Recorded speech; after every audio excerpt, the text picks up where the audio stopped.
Well, hello, and thank you for joining us for the Life Connected podcast. In this podcast, we journey through the people, the places, the passions, and the pastimes that tell the Celina story. And today we're fortunate to have with us one of the people whose names will forever be etched into the fabric of our city and our history, especially during the times of the exciting growth that we're in today. I'm honored today to be joined by retired Fire Chief Mark Metdker. You gotta love to hear that first word on there, right? I'm going to change my first name to officially to retired Mark Metdker. We have Chief Metdker with us, and he'll always be Chief Metdker to those of us who had the privilege of living here while you served. And we are thrilled to talk today just about your life in public service, your life in Celina, your passion for leadership and training leaders more than just training guys to go fight fires.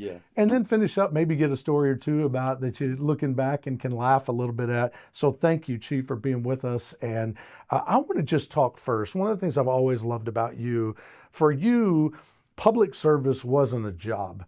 It was a calling. It was something that I always saw, whether we were on the scene of something late at night or we were in an office having coffee early in the day. It never changed. You never wavered.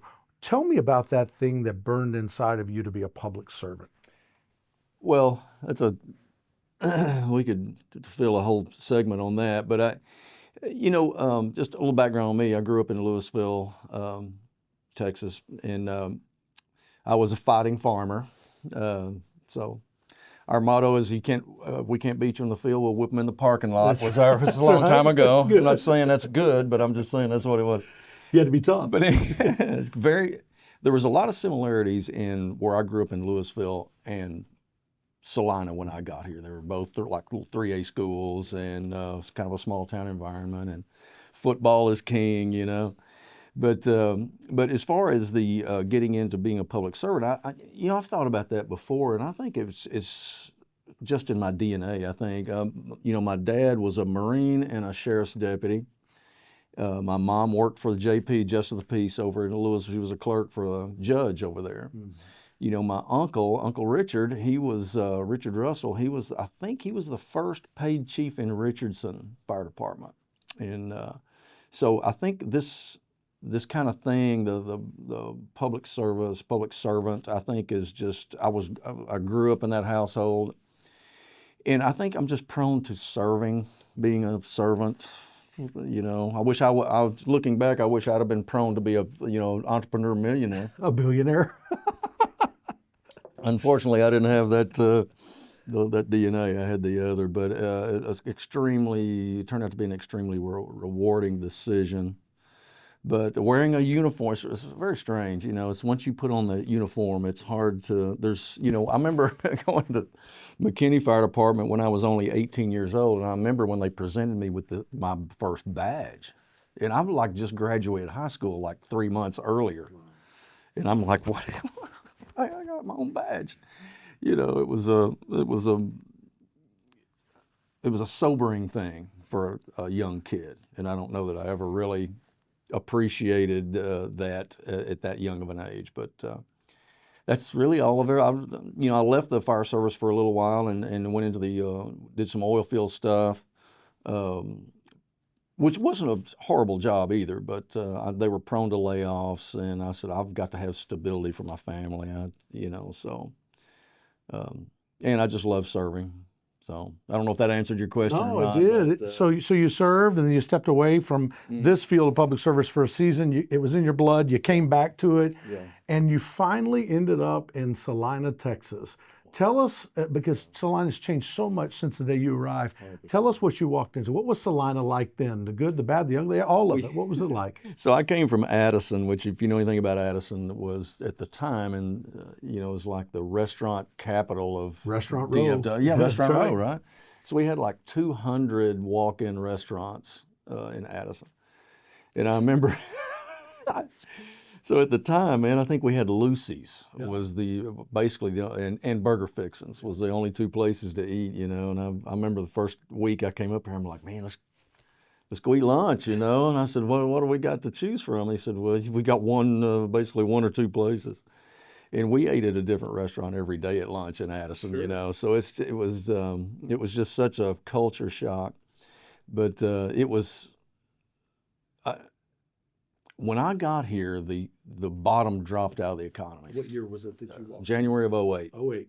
So 08, 9, 10, just, I mean, you could really call it a depression, really. And I remember at the time, my assistant chief, Kyle Mills, which you know Kyle, we were sitting up in our second story office on the square. And I remember I was sitting there, I'm looking out this window. It's noon. There's one car on the square, and she owned the hairdressing place. It was her car. And I told Kyle, I'm like, I don't know if we're going to be employed by next week. We may be out of a job, And luckily things turned around, but it's just the early days were. But I knew about Celina all the way back into the 70s when I was playing football at Louisville. There was this little town over here playing. I think they were a B team. They were playing B football, I think. Yeah. And they had won state or gone to state. I think they won. I can't remember if they went or. But anyway, 1974. Yeah, 74. Yeah. Okay. So we went to play Uvalde in the state game in 72. And we had a really good team. And then Celina over here building this program, And I remember coming over. First time I came to Celina, it was basically the square, which is only half a square. It's a rectangle. Let's go to the rectangle over in Celina, Which is still cool. It's a cool thing to have. But there was just a rural farming community. And when I got here, it was not much more than that. Hadn't changed much. It was a lot of rugged. In 2008, hadn't changed right? much. Wow. A lot of rugged individualists driving F-250s, and don't tell me what I can't do, because I will prove you wrong and do it. And these are all guys that came out of this successful Celina organization. The whole town became a town of excellence, in my opinion. Yes, sir. And I think the success of the football team had something to do with that. Absolutely. You know what I'm saying? Absolutely. No, it makes perfect sense. Because that is a winning organization that the entire city became proud of. It brought everybody together. And believe we could do big things. And they did. Yeah. Yeah, that's awesome. And we did. I want to talk about the fire department that you got to. Okay. People drive around today, they see these beautiful stations. We'll come back and talk about that towards the end. Yes. But you came and there was a metal building just off the downtown square and a bunch of volunteers, ragamuffins, and a few people, I think, on paid staff when you arrived. Talk about the fire department in 2008, the early 2000s. You summed it up. It was a metal building that the volunteers themselves built. Wow. Like a long time back in the 80s, early 80s, I think. And I'm not sure it was completely code compliant on the on the electrical, but it's all we had. And they built the thing. I promise you that rear of that building is about 10 feet from the railroad. And you know how many times the train comes through here? It's a very regular thing. And man, you're asleep up there at 2 a.m. And literally the whole building shakes, Gosh. And then this dust comes in, but everybody loved it. But when I got here, Chief Duffield hired me, Jerry Duffield. He's a tremendous guy. If you know Jerry's a great guy. He's a Celina guy. He hired me and, and I took a big chance because I left a really good job, right? And I'm like, but I trusted Jerry. Jerry said, let me tell you, this place is about to blow up. So trusted him, came up here, and he had 80 volunteers, and which there's good and bad to that. Sure. And I think we had 6 or 8 paid guys, something like that. And they had just brought them on paid. We just put our own ambulance on the ground because we had Care Flight doing our ground ambulances. So they started an ambulance service, and they had to hire full-time guys to do that. And that's how the paid department actually started. Wow. So, and we had kids that didn't know what they were doing. They didn't have enough training. And I was asking the captain at the time, I'm like, how come these guys don't ever go to college? So they're not certified in anything yet. So they're just volunteers. They're here giving moral support, But I mean, we became an incubator literally for I don't know how many young men we put in the fire service in the DFW area through our training and culture. And it got to where a lot of chiefs would see that they came out of the Celina system and like, well, we're hiring that guy because they never had anything but success with our guys. So. What a high compliment. I want to come back and talk about that whole leadership legacy that you insisted upon leaving. You wouldn't have lived without leaving that kind of legacy. Yeah. But I want to talk about, so when you got here, when you have 80 ragamuffin volunteer fire department force and a few paid guys, what was it like from the moment a call came in? Like today people call and there's a station close by and they're there in 2 seconds. Yeah. What was it like then from a time a call came in, you had to get people there, you had to get your equipment ready. Walk us through that process. And it was still, like every morning, all the equipment would get checked, and we had a ton of people at the station because I told you about all these volunteers. A lot of them didn't know what they were doing, but they were learning. So it was not a problem getting the equipment ready. The equipment was kind of old, but it all ran good. Everything worked most of the time. But call would come in, and it wasn't too many years before I got here that we had switched. We had the big siren down on the square, we preserved that thing. Yes. Thank goodness. I told them, I said, we will never throw that away. We'll put it in a museum one day. Yes. But it would call out the volunteers, And by the time I got here, everybody had a pager. An old pager. It's the old pagers. And we wore those. And if it was a medical call, a phone would ring, and we would answer it ourselves because dispatch didn't know anything about medical dispatch. Right.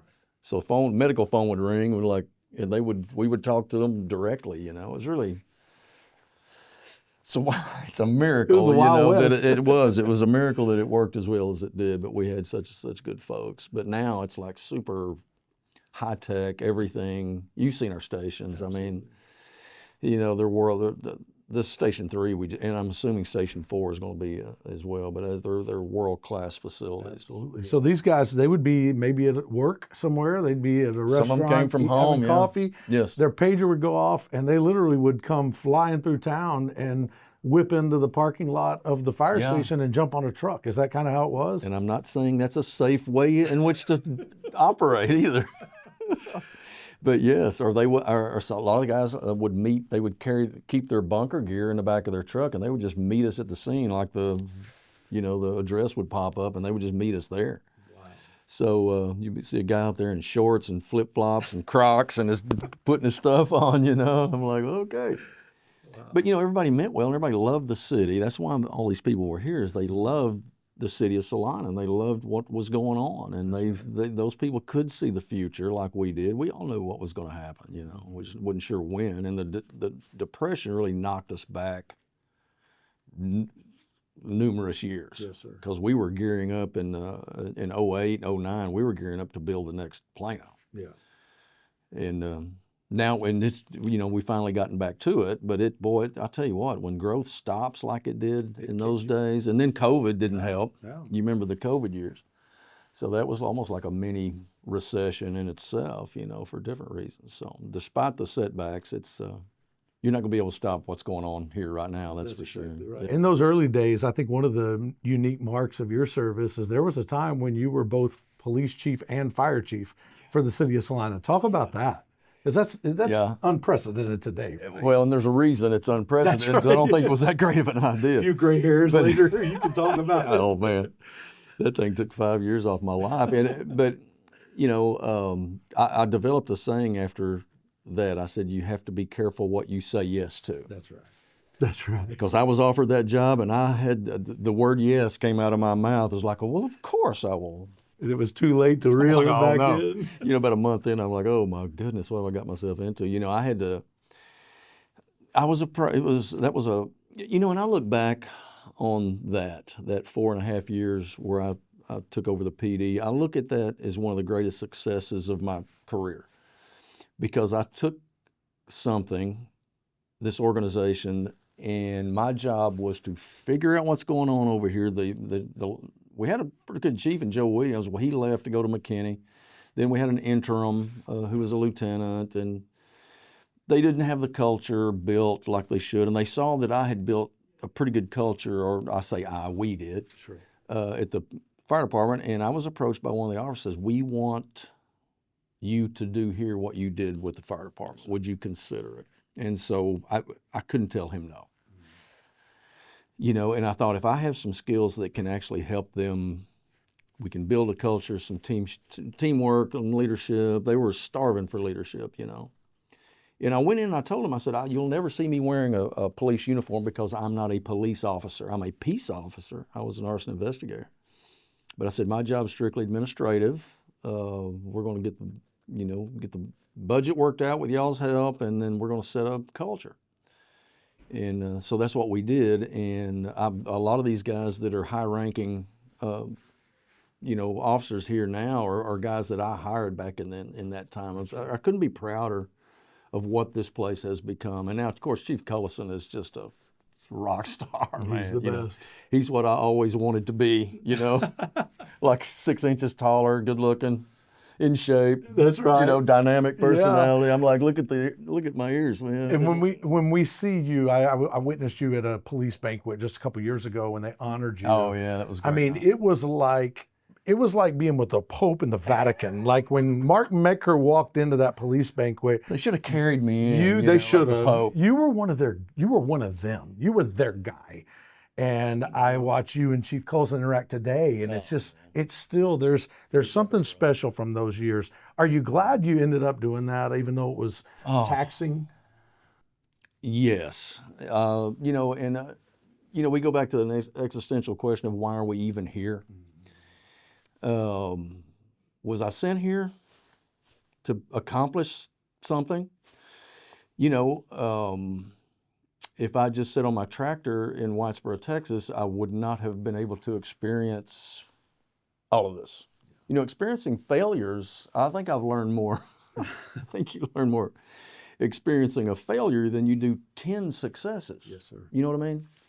And God knows I had plenty of those. And but I set everything up. You've got to have buy-in, right?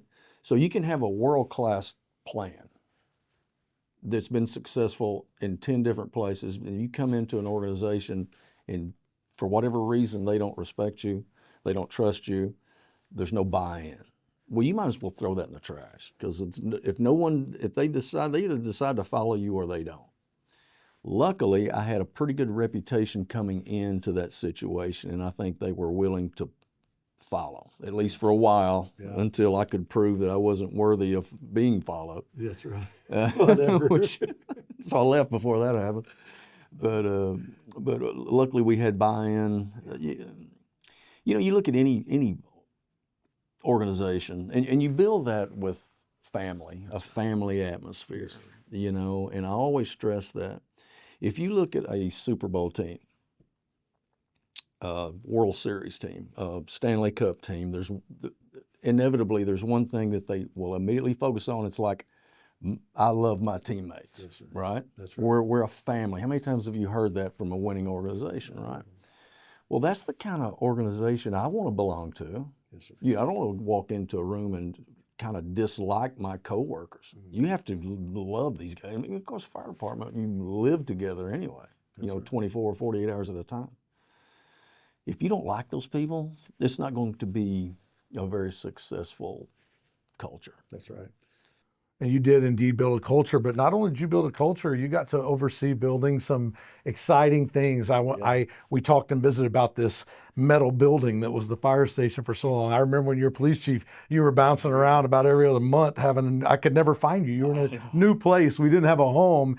Right. And then suddenly you got to build Central Fire Station there on Preston Road. And that was a transformational moment. But when you walked into that place, it was finally built. They handed you the keys. Yeah. Tell me about that moment. Oh, man. Well, I'll tell you how we lost Station 1. They put a load of clothes in the dryer and then went to Brookshire's to buy supper, and the towels caught on fire in the dryer, and we had a fire in the fire station. It's not where you have a fire. And I'm like, oh my gosh. And I remember I was mobile, I was in my car, and I remember hearing the call come in, and they said the address. And I'm like, that's the address of the fire station. And then my cell phone goes off, and it's Kyle Mills going, fire station's on fire, click. I'm like, oh crap. So I leaned over there, and Kyle is like, he's got dirt all over his face. He's like, they're like carrying stuff out. And I told him, I said, what are you doing putting the fire out? I said, the only way we're going to get a new fire station is if that thing burns down. That's it. Oh, that's interesting. Did you tell the investigators that? No, I would never say that, although I just did. But that's why we're always kind of joking about that. But you got that's when we built your station. palace. You got that palace. And what was that like for your guys? What was that like for your team?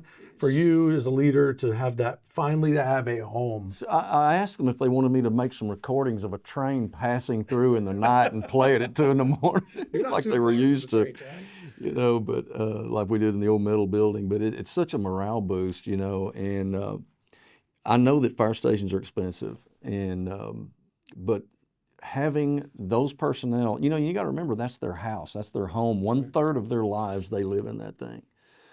So do you want it rat and roach infested and old and falling down, or do you want not only is it good for the employees, good for the firefighters, it's a symbol of the community. That's right. You know what I mean? It's like Station 3. It's one of the most beautiful stations ever built in the United States. I will stand by that, and inside and out. And there's such a feeling of pride, you know, not only from the firefighters, but from the community in general, where you've set the bar for this is how we're going to build this city. Yes, sir. Well, this PD, the Celina PD is a magnificent structure. I love this thing. Yeah, it is. It really is. And it'll be here for, you know, 50, 60, 100 years maybe. Who knows? That's right. And but it's still, even in 50 years from now, this thing will still look good. Yes. You know, it's a good-looking government building. That's the way the fire stations will be also. That's incredible. You got that station. It was a palace. It was finally a permanent home and a permanent place your guys could feel like home. Yep. And you blinked, and Station 2 is going up in Light Farms, and you blinked, and Station 3 is going up. So you go from 2008, when Mark Metdker arrives on the scene, to a metal building.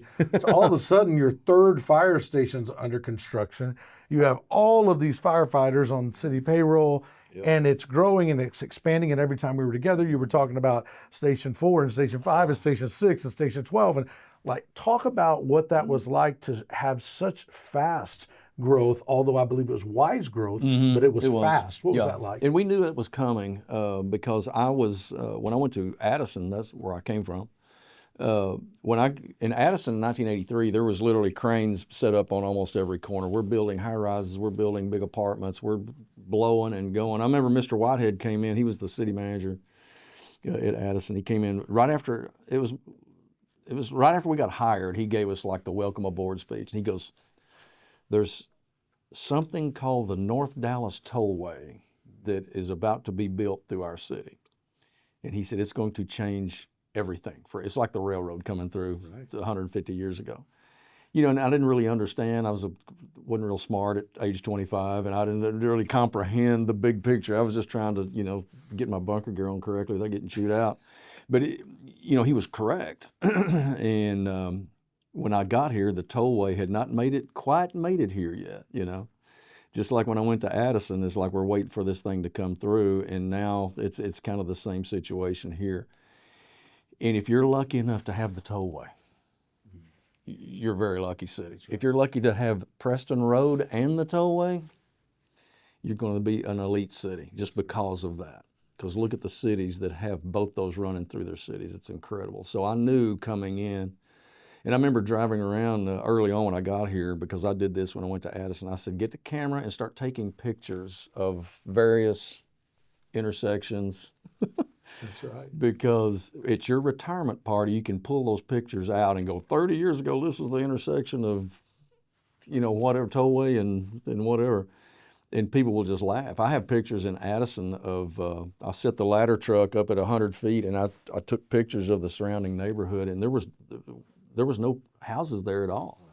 And we used to go out behind Station 2 and hit golf balls out in the field, you know, and now you can't swing a cab without hitting some kind of a structure over there. So we knew that's what was coming.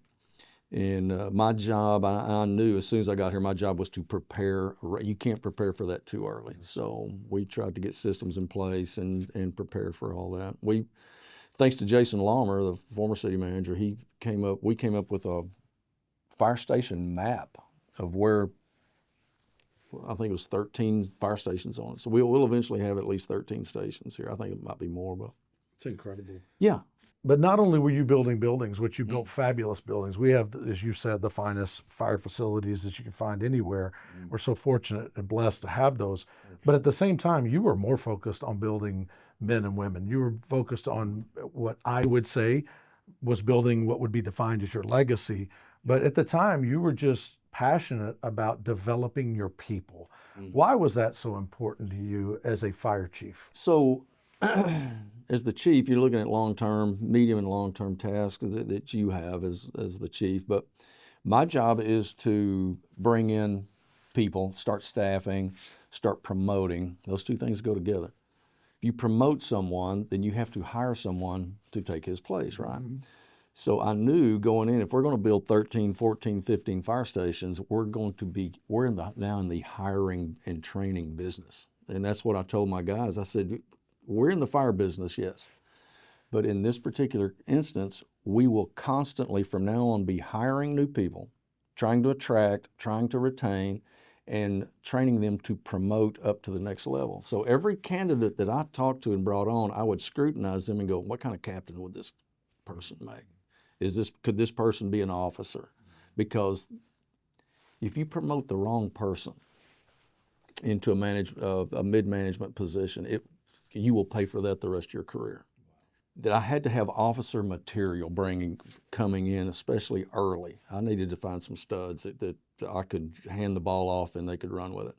And luckily, we had a group of volunteers that were full-time firefighters at other departments, but they were like born and raised here, like the Kincaid brothers. They immediately come up. But I knew I could build a future with these guys, right? So our bar was set extremely high on hiring process. We didn't make a lot of mistakes in our hiring. We got fooled a few times, but for the most part, we hired some really good folks, and they've been able to move up, get trained, and have good leadership skills. Most of them servant leaders like we like, that are very chill and laid back. We don't have a lot of dominant type officers here, fire officers.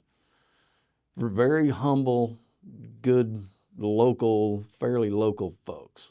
Yeah, they were raised right, Well, they reflected the heart of their chief. Yeah. Let's be honest. They did. I don't know, but a lot of them born and raised here, played football here. They go to church here. They were taught yes sir, no ma'am. They were driving their daddy's farm tractor around at age 8 or 9. These kids are very mechanically adept. I didn't have to explain to these farm kids how to start a chainsaw. That's right. I didn't have to explain to him how to drive this fire truck and what the PTO means. They say, well, my dad's John Deere has a PTO on it. So they get the concepts. It's just a good common sense group of folks that we have. We're very lucky. We got lucky with the group. That's right. And you developed them. You worked so hard. I watched you so many times developing great men and women to become civic leaders as well as civic servants. Yeah. And I think I always saw that in you as well. I can't think of a time where I've never seen that. The great philosopher Kenny Rogers said these words. He said, no one to hold them, no one to fold them, no one to walk away, and no one to run. I was shocked the day that I got the call that you decided you were ready to hang up your uniform and retire and head to some land and enjoy life. Talk to me about what went on inside your head and your heart when you had built this department to the place it was growing, it was expanding, you had made this lasting impact and difference in the community, and you said, you know what, I've done my part, it's somebody else's time. What was that like? Boy, you're making me feel bad about leaving now. Maybe I should have stayed. No. Oh, man. They say that when it's time, and I think that had been creeping up on me for a couple of years. There were some new programs I needed to institute as far as training, setting up training programs for all of our positions. There's a lot of things that needed to be done. And in the back of my mind, I'm like, I don't want to get these huge projects started and then maybe walk out in the middle, leave in the middle of it. I wanted to make sure things get seen to fruition and stuff. So I don't know. 45 years is long enough, I think. I've worked, counting my oil field days, I worked about 50 years. And that's, after a while, you just kind of, my energy level wasn't where I think it needed to be for that job, I I still had plenty of energy, but it wasn't like when I first came in. And I don't know. After a while, it just wears a job of a director position and a leadership position. It takes a little bit of out. You really have to. A lot of effort goes into that. That's right. Well, and you just knew, right? That's what I remember you telling me. You said, Mark, I just know. I It's just time. know. Yeah, that's so respectable. Also, the field you were in, I mean, you met people oftentimes at their worst in moments of crisis and situations where there was loss or catastrophe or sometimes expected, sometimes unexpected. How did you maintain for yourself and for your teams just the balance of staying healthy, mentally, emotionally, spiritually, physically, staying healthy despite always having to be on and always having to be ready for the worst call? Yeah, and we've discussed that, and that's part of what we would talk about is like you're going to. I remember when I went to McKinney, as I was right out of high school, and I remember seeing some things that I'd never seen before, without getting into too much detail. But it was, but I learned to fight through some of the bad calls. Sure. I ended up being okay, dealing with some of the stuff that we saw, and I saw a lot of it at Addison as well. But the harder part is living with each other at the station. Being, you've got to, we sleep together, eat together, we do everything together, we work out together. Everybody does everything together. And once I went to admin, because I used to love that. That was my favorite. My favorite job in the fire service was driving the ladder truck, the 100-foot aerial. That was the most fun I ever had. But once I went 8 to 5 into an admin position, a lot of the fire service, I missed it. Like I'm not making calls anymore. I'm not. But I taught my guys. I said, look, let's take a scenario. Let's say that someone's mom has had a heart attack. She's in the floor, unconscious, during a family reunion. It's chaos. Everybody's freaking out. I said, you have 2 jobs. Your job, usually the officer, I said, your job is to go handle the family. That's all you're going to do. Y'all are going to work on the patient. Y'all are going to handle the family because this may be the worst day of their life. Sure. And I can't tell you how good Celina is at that. I said, mother may make it, mother may not make it. But if you handle the family with respect, kindness, and love, and just like if that was your mom and dad, I said, they'll tell stories in the future of the day mom died. I remember, the fire department was some of the nicest people I've ever met. Wow. And they helped us get through it. Or you can be the other way and like, not only did mom die, the fire department was very rude to me that day. Well, I would much rather leave a positive attitude, and it doesn't take a whole lot of effort. It's just, and a lot of departments don't stress that. It's like, y'all just go deal with the patient and that's all. Dealing with the family and the loved ones is as important, in my opinion. And it helps your guys. There's a sense of therapy in just knowing you help somebody even through a dark time, right? Well, there's a couple ways to get over PTSD, and that's help others with PTSD. Yeah. And they're freaking out, and if you're able to calm them down and help them and get everything into perspective, and it's a very good thing that very good part of our culture, I think, was that. Yeah, absolutely. I totally agree, and I think that legacy lives on. Yeah, I still see it in our firefighters and so many of the people that you touched here. It's interesting. Now you're in this season of retirement. Now you get to watch your vegetables grow, and you get to catch your breath a little bit and enjoy some beautiful sunsets. And if you don't follow Mark Metdker on Facebook, I strongly recommend it. You'll see a lot of vegetables. My onions look great. That's this right. week. Yeah, What is it like being retired? The good side, and is there a side of you that misses some of what you did? Oh, of course. And there's a really old saying that I don't miss the job necessarily, but I miss the people. Sure. I kind of miss both. There's a lot of parts of the job that it's so rewarding.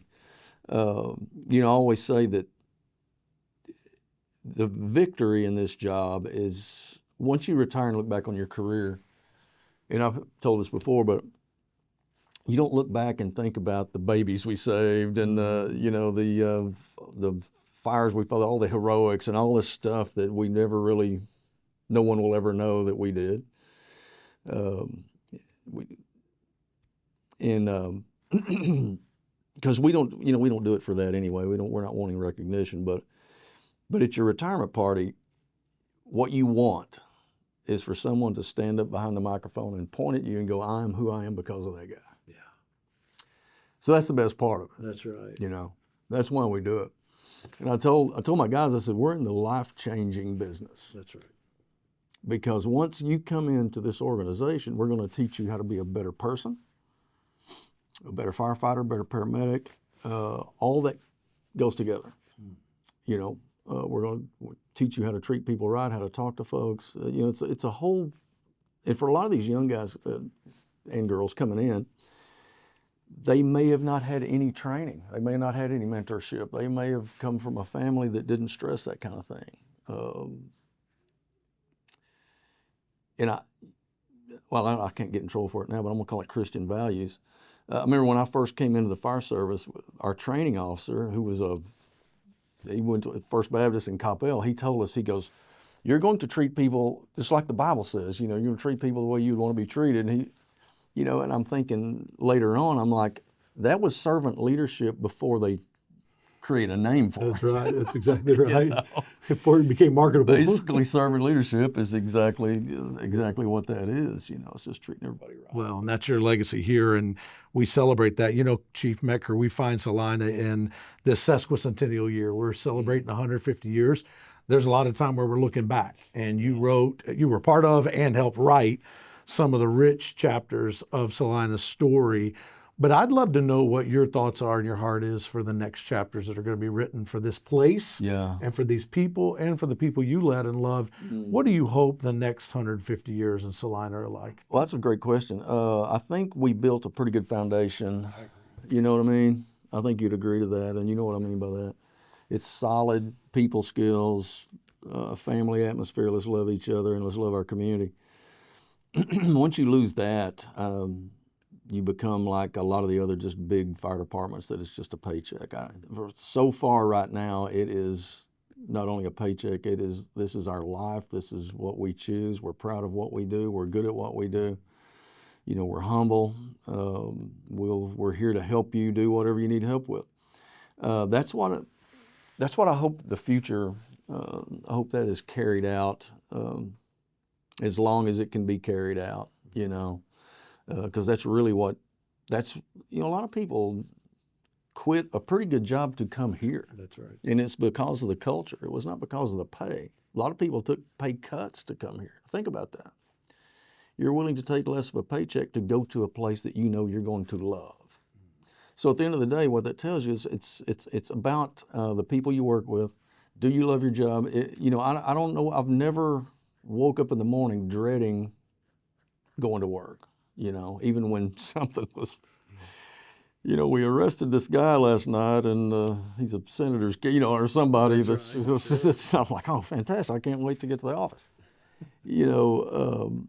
but that's just part of the job. But you shouldn't dread coming to work because of your coworkers or because of work environment or anything like that. So Celina's so far ahead of the game. This is literally the place to be right now, and I think it will continue that for years to come.